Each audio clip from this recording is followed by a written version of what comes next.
नमस्कार दोस्तों, आप सभी का स्वागत है आपके अपने प्यारे से चैनल एग्जाम मेल पर। और दोस्तों, आप देख पा रहे हैं आपकी स्क्रीन पर एक छोटा सा पेज खुला हुआ है जिसमें लिखा हुआ है special for academic and competitive exam और यहाँ लिखा हुआ है टीवीएस। अब ये टीवीएस क्या है? टीवीएस का जो फुल फॉर्म है वो है टोटल वोकैब सॉल्यूशन। और ये जो टोटल वोकैब सॉल्यूशन है दोस्तों, ये हेल्प करेगा सभी प्रकार के वोकैब को लर्न करने में। इस वीडियो में हम डिस्कस करेंगे होमोफोन्स, इडियम और फ्रेजेस क्या होते हैं, सिनोनिम क्या होते हैं, एंटोनिम क्या होते हैं, वन वर्ड सब्स्टिट्यूशन क्या है, या जो फ्रेजल वर्ब है वो कैसे याद करें, सभी चीजों का हम डिस्कशन करेंगे। और इस पूरे वीडियो का पीडीएफ जो है वो आपको मिल जाएगा एग्जाम मेल के टेलीग्राम चैनल पे। तो आज से मैं ये सीरीज स्टार्ट कर रहा हूँ। जैसा कि मैंने वादा किया हुआ था कि 1 अप्रैल से मैं टीवीएस की सीरीज लेकर के आ रहा हूँ, तो मैं अपने उसी वादे को पूरा कर रहा हूँ और इसी के तहत हम डिस्कस करने वाले हैं टोटल टीवीएस को। आई होप कि अभी तक आपको समझ में आ गया होगा कि टीवीएस क्या है। दोस्तों, टीवीएस जो सीरीज है इसका ये सबसे पहला वीडियो है, इसलिए मैं आपसे ये रिक्वेस्ट करूंगा, ये दरख्वास्त करूंगा कि आप जो है इस वीडियो को अपने सभी दोस्तों तक शेयर करिए, वीडियो को लाइक करिए और उन सभी मित्रों तक इसे पहुंचाइए जो भी इस समय तैयारी कर रहे हैं, चाहे एकेडमिक एग्जाम की या फिर जो है वो कॉम्पिटेटिव एग्जाम की। आपका जो लाइक है वो हमारा हौसला बढ़ाता है और हमें हिम्मत देता है ताकि हम इस प्रकार की अगली वीडियो आप तक पहुंचा सकें। तो आइए बिना देर के स्टार्ट करते हैं इस वीडियो को और जानते हैं क्या है खास इस वीडियो में। सबसे पहले जो आपके सामने एक स्लाइड खुल के आ रहा है, यहाँ पर लिखा हुआ है टीवीएस और इसका फुल फॉर्म दिया है टोटल वोकैब सॉल्यूशन। और यहाँ पर सबसे पहला जो हमें चीज सीखना है वो है वन वर्ड सब्स्टिट्यूशन, यानी जो अनेक शब्दों के एक शब्द होते हैं। ठीक ना? जब आप हिंदी पढ़ते होंगे तो उसमें होता है अनेक शब्दों के एक शब्द, यानी कई अलग अलग शब्दों को हम एक शब्द में अगर बोलते हैं उसी को इंग्लिश में बोला जाता है वन वर्ड सब्स्टिट्यूशन।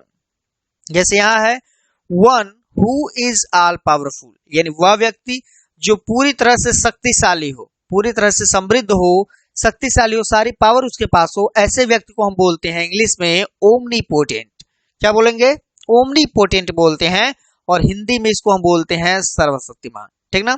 देखिए, मैंने इस सीरीज में हिंदी और इंग्लिश दोनों भाषाओं को जगह दी है, दोनों को मैंने प्रायोरिटी दी है, क्योंकि मैं जानता हूं कि मेरे बहुत से जो मित्र हैं, बहुत से जो बच्चे हैं, बहुत से स्टूडेंट जो हैं वो ग्रामीण क्षेत्रों से भी जुड़े हुए हैं, तो उनको कोई प्रॉब्लम ना हो, कोई दिक्कत ना हो, इसीलिए मैंने दोनों भाषाओं को इंक्लूड किया है। ठीक ना? अब दूसरा देखते हैं, दिया है वन हु हेट्स मैनकाइंड, यानी वह व्यक्ति हु हेट्स जो नफरत करता है, घृणा करता है, द्वेष रखता है, किससे? मैनकाइंड से, मानव जाति से। उसको हम क्या बोलते हैं? मानव द्वेषी बोलते हैं। क्या बोलते हैं दोस्तों? मानव द्वेषी। और इसको इंग्लिश में बोलते हैं मिसांथ्रोपिस्ट। ठीक, इसको बोलते हैं मिसांथ्रोपिस्ट। मिसांथ्रोपिस्ट कौन सा व्यक्ति है? जो मानव जाति से घृणा करते हैं, नफरत करते हैं। ठीक, अब आगे डिस्कस करते हैं। अ फॉल्स आइडिया और image is known as, false idea यानी जो गलत विचार और इमेज या छवि इज नोन एज, जानी जाती है। यानी अगर कोई फेक इमेज है या फिर कोई आपके माइंड का भ्रम है, वो रियल नहीं है, वास्तविक नहीं है, तो इसी चीज को हम बोलते हैं इल्यूजन। क्या बोलते हैं? इल्यूजन, जिसको बोला जाता है भ्रम। ठीक ना? यानी जैसे आप देखते होंगे जब आप रोड पे चलते हैं तो कुछ दूर पर आपको दिखाई देता है कि आगे जैसे पानी बह रहा हो, बट ऐसा कुछ नहीं होता है। तो इस प्रकार के दृश्य को हम बोलते हैं एक शब्द में इल्यूजन। क्या बोलते हैं? इल्यूजन। ठीक, आगे डिस्कस करते हैं। यहाँ है अ नैप आफ्टर लंच। नैप का मतलब होता है छोटी सी नींद और आफ्टर लंच का मतलब होता है लंच के बाद। अगर आप लंच कर लेते हैं और आपको थोड़ी सी नींद आती है और आप थोड़ा सा आराम कर लेते हैं, थोड़ी सी नींद ले लेते हैं, इसको बोलते हैं सिस्टा। क्या बोलते हैं? सिस्टा बोलते हैं, जिसको हिंदी में बोलते हैं अल्प निद्रा। यानी खाना खाने के बाद जो आप थोड़ी सी नींद लेते हैं ना, उसको बोलते हैं आप सिस्टा, एक शब्द में। आई होप कि वन वर्ड सब्स्टिट्यूशन जो है वो आपको समझ में आया होगा, जिसमें हमने डिस्कस किया है ओमनीपोटेंट को, मिसांथ्रोपिस्ट को, इल्यूजन को और सबसे लास्ट में किसको डिस्कस किया है? सिस्टा को। अब आइए आगे बढ़ते हैं। हमारा जो अगला स्लाइड है वो है सिनोनिम और एंटोनिम का। ठीक ना? अब यहाँ पर जो आपको ऊपर दो दिखाई दे रहे हैं ये सिनोनिम है और जो नीचे आपको दो दिखाई दे रहे हैं वो क्या है? एंटोनिम है। जो बच्चे नहीं जानते हैं सिनोनिम क्या है, मैं उनको बता दूं। सिनोनिम का मतलब होता है पर्यायवाची या समानार्थी शब्द। जैसे आप हिंदी में होता है ना कि जल का क्या पर्यायवाची होगा, तो नीर होता है। ठीक, या फिर जल होता है, पानी होता है। उसी तरह से आपको सिनोनिम मिलते हैं इंग्लिश में। साथ ही साथ एंटोनिम क्या होते हैं? विलोम शब्द। ठीक ना? तो आई होप कि आपको सिनोनिम और एंटोनिम क्लियर है। सबसे पहले यहाँ जो शब्द है डिजेक्शन। अब डिजेक्शन का मतलब होता है उदासी या फिर परेशानी या दिक्कत इसको बोलते हैं डिजेक्शन, और इसका जो सिनोनिम है वो है फ्रस्ट्रेशन, ठीक, या डिप्रेशन, ठीक। यानी कोई व्यक्ति उदास में बहुत चिंतित है तो उसको हम बोलेंगे क्या, डिजेक्शन, या बोलते हैं उसको फ्रस्ट्रेशन, या उसी को बोलते हैं डिप्रेशन, ठीक ना। अब यहाँ लिखा हुआ है अल्टर। इस अल्टर का मतलब होता है जब कोई चीज परिवर्तित होती है, बदल जाती है, चेंज हो जाती है, इसीलिए इसकी जो सिनोनिम बनते हैं वो है चेंज, ट्रांसफॉर्म या कन्वर्ट, ठीक ना। इन तीनों का एक ही मतलब है बदलना, और इन तीनों का एक ही मतलब है उदासी, हताशा, निराशा, चिंता, तनाव, ये सब चीजें हैं, ठीक ना। तो आई होप कि ये दोनों चीजें आपको समझ में आई होंगी। अभी हम डिस्कस करते हैं यहाँ पे अगले वर्ड एक्सेप्ट को। दोस्तों आप एक्सेप्ट का मतलब जानते हैं, एक्सेप्ट का मतलब होता है स्वीकार करना किसी चीज को, ठीक है ना, ग्रहण कर लेना, मान लेना, ठीक ना। और इसका जो अपोजिट वर्ड है वो है डिनाई या रिफ्यूज। डिनाई या रिफ्यूज का मतलब होता है किसी चीज को मना करना, अस्वीकार करना, नहीं मानना, ठीक। तो अगर कोई आपसे पूछ रहा है कि एक्सेप्ट का एंटोनिम क्या है, विलोम क्या है, तो आप बोलेंगे डिनाई या फिर रिफ्यूज, जिसका मतलब होता है अस्वीकार करना, नहीं मानना, ग्रहण ना करना, ठीक। अब यहाँ पे जो सबसे लास्ट वर्ड है वो है करेजियस। करेजियस का मतलब होता है साहसी, ठीक ना, हिम्मती, बहादुर। जबकि यहाँ पर आप इसका अपोजिट देखेंगे तो होता है टिमिड या कॉवर्ड, जिसका मतलब होता है कायर या डरपोक, या फिर जो है बुज़दिल, ठीक। तो ये शब्द इसके क्या है, एंटोनिम है। आई होप कि ये सिनोनिम और एंटोनिम आपको समझ में आए होंगे। अभी आगे बढ़ते हैं सीरीज में, और जो हमारा अगला वर्ड है, यानी जो हमारा अगला फैक्ट है वो रिलेटेड है इडियम से, इडियम्स एंड फ्रेज। जैसे आप हिंदी में जानते हैं ना कि कहावतें होती हैं, मुहावरा होता है, उसी प्रकार इंग्लिश में भी मुहावरे और कहावतें होती हैं। उन्हीं चीजों को हमें यहाँ समझना है, ठीक। जैसे यहाँ लिखा है a hard nut to crack, इसका मतलब होता है डिफिकल्ट टू डू। दोस्तों ये जो इडियम्स हैं वो खासकर क्लास 11th और 12th के बच्चों के लिए बहुत ज्यादा इंपॉर्टेंट है, और उन बच्चों के लिए भी जो कि वनडे एग्जाम की तैयारी कर रहे हैं, यानी वो किसी भी प्रकार का एग्जाम हो, चाहे एसएससी हो, बैंक हो, रेलवे हो, या किसी भी प्रकार का वो एग्जाम जिसमें इंग्लिश पूछी जाती है, तो आपको वहां पे इडियम जरूर पूछे जाते हैं। तो यहाँ है a hard nut to crack. A hard nut to crack का मतलब होता है डिफिकल्ट टू डू। जब आप इसका प्रयोग करेंगे तो इसका मतलब ये निकल के आएगा कि एक ऐसा काम जिसे करना क्या हो, कठिन हो, यानी एक ऐसा काम जिसे करने में समस्या आती हो, कठिनाई आती हो, दिक्कत होता हो, परेशानी होती है, प्रॉब्लम होती है, ऐसे चीजों को हम बोलते हैं हार्ड नट टू क्रैक, ठीक ना। अब यहाँ देखा जाए कि एग्जाम्पल के तौर पे, तो यहाँ लिखा है to pass the UPSC examination is a hard nut to crack. यहाँ देखिए आर छूट गया है, ये हार्ड होना चाहिए था, ठीक ना। तो कह रहा है कि टू पास यानी पास करना, द यूपीएससी एग्जामिनेशन यानी यूपीएससी परीक्षा, इज मतलब है हार्ड नट टू क्रैक यानी एक बहुत ही मुश्किल काम, ठीक। यानी एक यूपीएससी परीक्षा को पास करना एक बहुत ही मुश्किल काम है। तो यहाँ पर आपने प्रयोग किया है हार्ड नट टू क्रैक, जिसका मतलब होता है difficult to do.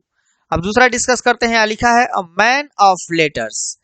A man of letters का मतलब होता है लिटरेरी पर्सन या स्कॉलर, एक पढ़ा लिखा व्यक्ति या फिर एक विद्वान व्यक्ति, उसको हम बोलते हैं अ मैन ऑफ लेटर। जैसे एग्जांपल के तौर पर समझते हैं, doctor Ambedkar was really a man of letter, यानी कह रहे हैं कि जो डॉक्टर अंबेडकर थे वो वास्तव में एक विद्वान पुरुष थे। तो यहाँ जो मैन ऑफ लेटर है इसका मतलब होता है विद्वान पुरुष, ठीक ना।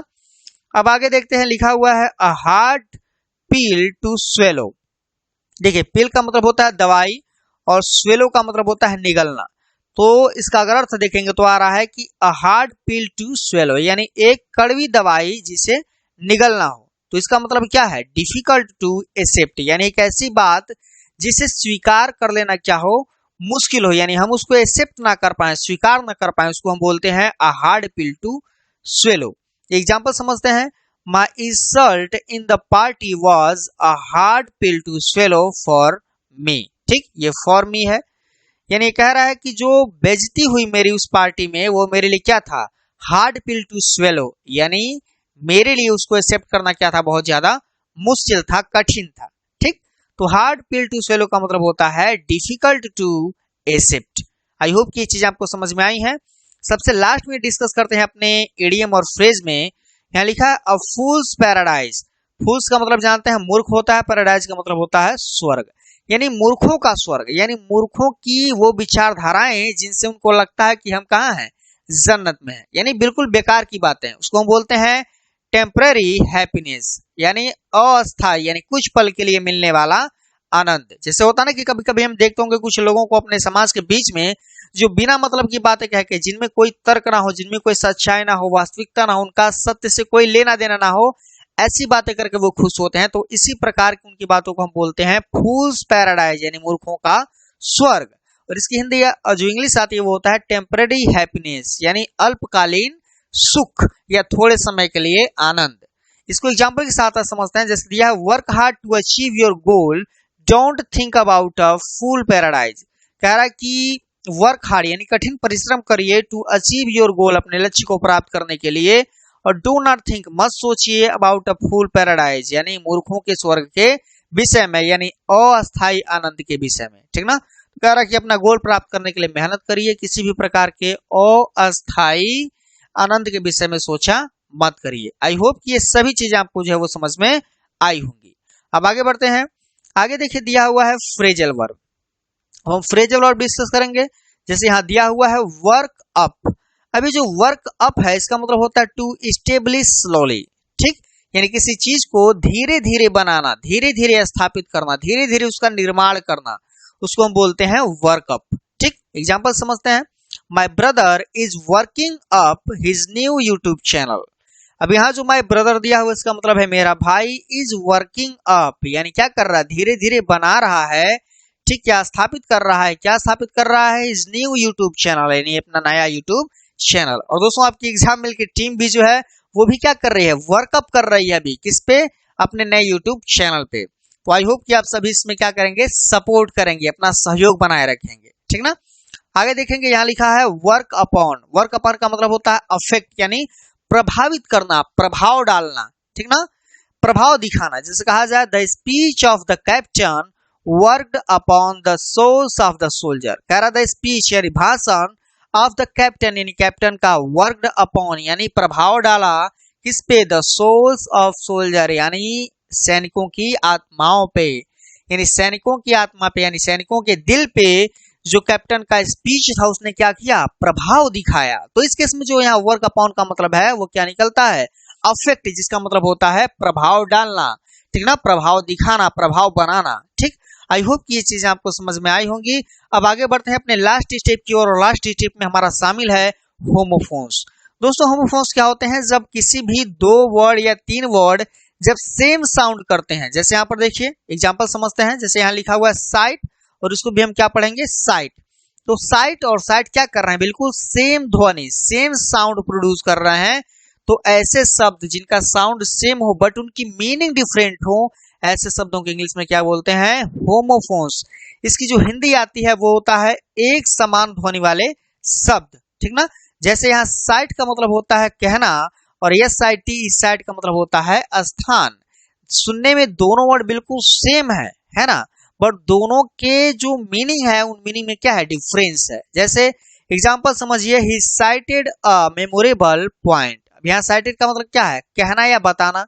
उसने बताया क्या, एक मेमोरेबल पॉइंट यानी एक यादगार बिंदु को, एक यादगार चीज को। ठीक ना, और जबकि दूसरा देखें साइट का मतलब होता है स्थान। It is a beautiful site to visit, यानी कह रहा है कि घूमने के लिए बहुत अच्छा स्थान है। तो यहाँ जो साइट का प्रयोग हुआ है दोस्तों उसका मतलब है स्थान, जबकि यहाँ जो साइट का प्रयोग हुआ है इसका मतलब क्या होता है, किसी चीज को कहना, टू से, टू एक्सप्रेस। ठीक ना, अब यहाँ बात करें अगर बेल और बेल में, दोस्तों दोनों को आप बिल्कुल सेम पढ़ रहे हैं, पहले वाले को भी बेल और दूसरे वाले को भी बेल, जबकि पहले का मतलब होता है गठरी और दूसरे का मतलब होता है जमानत। एग्जाम्पल समझते हैं, he was carrying a bale of cotton. देखिए कैरिंग का मतलब क्या होता है, ढोना, यानी वो ढो रहा था, क्या ढो रहा था, अ बेल ऑफ कॉटन। कॉटन मतलब होता है वो कपास, रुई। ठीक ना, तो कह रहा है कि वो जो रुई है वो रुई का गट्ठर ढो रहा था। और साथ ही साथ अगर दूसरे का देखें, अ गिल्टी वॉज रिलीज्ड, यानी एक गिल्टी को, एक अपराधी को रिलीज कर दिया गया, ऑन बेल, बेल पर, बाय द कोर्ट यानी कोर्ट के द्वारा, यानी कोर्ट के द्वारा एक अपराधी को क्या कर दिया गया, जमानत दे दिया गया। ठीक ना, तो यहाँ जो बेल का मतलब है वो जमानत है, जबकि यहाँ पर क्या है, गठरी है।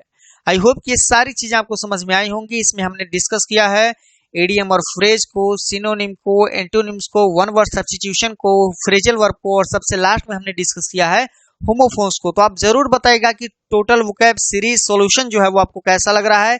इन्हें टीवीएस सीरीज आपको पसंद आ रहा है कि नहीं आ रहा है, इस बात को आप अपने कमेंट बॉक्स में जरूर मेंशन करेंगे, ताकि हमें ये पता चले कि हमें ये सीरीज आगे बढ़ानी है या नहीं बढ़ानी है। आपकी जो पसंद है वो हमें हिम्मत देती है, ताकि हम इसी प्रकार की इंपॉर्टेंट सी वीडियो आप तक पहुंचाते रहेंगे। दोस्तों मिलेंगे आपसे अगले वीडियो में, तब तक के लिए दीजिए इजाजत। आप अभी तक वीडियो में बने रहिए, इसके लिए आप सभी का बहुत बहुत धन्यवाद। जय हिंद, वंदे मातरम।